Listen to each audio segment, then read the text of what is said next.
Dalam penyebaran agama Islam, setiap wilayah atau bahkan negara mempunyai sosok yang sangat berperan dalam keberhasilan dakwahnya untuk menyebarkan agama Islam, tidak terkecuali di negara Indonesia, yang merupakan salah satu negara yang mayoritas penduduknya adalah beragama Islam. Pulau Jawa. Ya, Pulau Jawa merupakan pulau terbesar di Indonesia yang terbagi menjadi 3 provinsi, yaitu Jawa Barat, Jawa Tengah, dan Jawa Timur. Jika berbicara tentang sosok yang cukup berperan dalam penyebaran agama Islam di Pulau Jawa, tentu tidak terlepas dari yang namanya Wali Songo.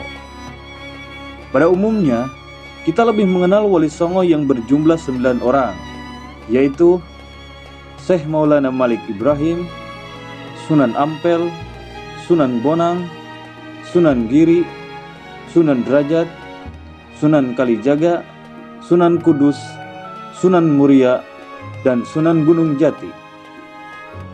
Sebenarnya, Wali Songo adalah nama suatu dakwah atau dewan mubaligh yang jika salah satu pergi atau meninggal dunia, maka kemudian digantikan oleh wali lain yang akan menjadi anggota Wali Songo. Dalam Kitabul Kunzul Ulul Ibnu Battuta, yang penulisnya dilanjutkan oleh Syekh Maulana Al-Maghrawi, Wali Songo melakukan sidang 3 kali, yaitu tahun 1404 Masehi adalah 9 wali. Kemudian tahun 1436 Masehi masuk 3 wali menggantikan yang wafat. Dan tahun 1463 Masehi masuk 4 wali menggantikan yang wafat dan pergi. Menurut Kiai Haji Dahlan Abdul Qohar, pada tahun 1466 Masehi, Wali Songo melakukan sidang kembali membahas berbagai hal. Di antaranya adalah perkara Syekh Siti Jenar dan membahas meninggalnya 2 orang wali, yaitu Maulana Muhammad Al-Maghrabi dan Maulana Ahmad Jumadil Kubro, serta pembahasan masuknya 2 orang wali menjadi anggota Wali Songo. Mari kita bahas Wali Songo periode pertama. Sultan Muhammad I pada waktu memerintah kerajaan Turki, banyak pedagang yang berasal dari India, tepatnya dari kota Gujarat. Lalu Sultan Muhammad I menanyakan tentang perkembangan agama Islam di semua wilayah yang pernah pedagang itu singgah. Dari para pedagang itu, Sultan mendapatkan informasi bahwa di Indonesia, tepatnya di Pulau Jawa, terdapat 2 kerajaan Hindu yang cukup besar, yaitu Majapahit dan Pajajaran. Di antara rakyatnya ada yang beragama Islam, tetapi hanya terbatas pada keluarga pedagang yang berasal dari kota Gujarat tersebut, yang menikah dengan penduduk pribumi, dan itu pun hanya di kota-kota dekat pelabuhan. Mendengar hal itu, Sang Sultan lantas mengirim surat kepada para pembesar Islam di Afrika Utara dan Timur Tengah, yang isi suratnya adalah kedua negara tersebut mengirimkan para ulama yang mempunyai karomah untuk datang ke Pulau Jawa.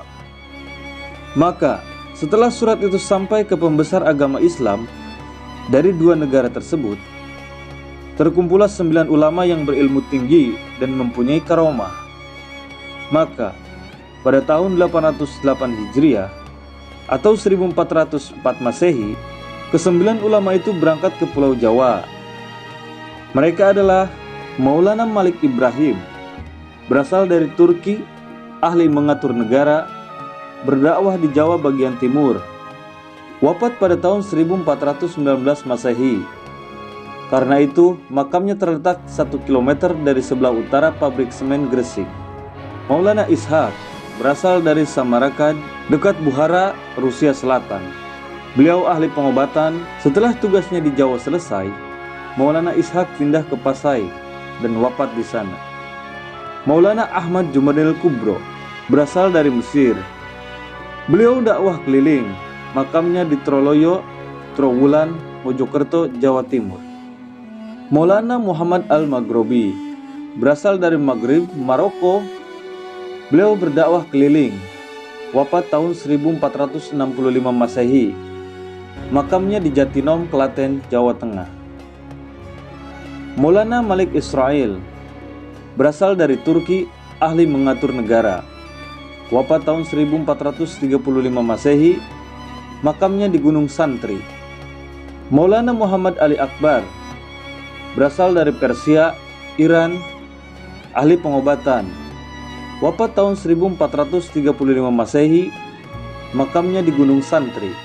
Maulana Hasanuddin, berasal dari Palestina, berdakwah keliling, wafat tahun 1462 Masehi, makamnya di samping Masjid Banten Lama. Maulana Alayuddin, berasal dari Palestina, berdakwah keliling, wafat pada tahun 1462 Masehi, makamnya di samping Masjid Banten Lama. Syekh Subakir, berasal dari Persia, ahli ruqyah, menumbali tanah angker yang dihuni jin-jin jahat, tukang menyesatkan manusia. Dengan adanya tumbal-tumbal itu, jin-jin tadi akan menyingkir dan tanah yang ditumbali dijadikan pesantren.